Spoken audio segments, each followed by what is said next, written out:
তোমরা এসেছো ভেঙেছো অন্ধকার, তোমরা এসেছো ভয় করি না কোয়ার। পায়ের স্পর্শে মেঘ কেটে যাবে, উজ্জ্বল রোদ্দুর ছড়িয়ে পড়বে বহুদূর বহুদূর। চাকরি না পেলে কেউ বিয়ে করবে না, একই নাম তো প্রোফাইলে। চাকরি না পেলে কেউ বিয়ে করবে না। আরে ভাই, আমি চাকরি পাইনি, তাহলে আমার কি বিয়ে হবে না বলছিস তুই? চল, চাকরি না পাওয়া আর চাকরি না করা, এই দুটোর মধ্যে তফাৎটা বোঝ বাবা। চাকরি না পাওয়া এক জিনিস আর চাকরি না করা এক জিনিস। তোরা সব সময়ের জন্য এখন ওয়েস্ট বেঙ্গল হোক বা সারা দেশে হোক, মানুষ শুধুমাত্র চাকরির পিছনে ছুটছে।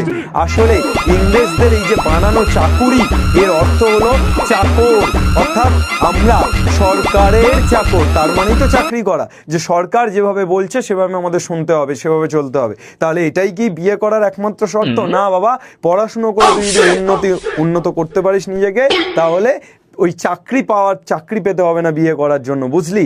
সুন্দর পিচাই গুগলের সিইও, ঠিক আছে, কোনো সরকারি চাকরি করেন না সেইভাবে প্রথাগতভাবে, তাহলে তার কি বিয়ে হয়নি?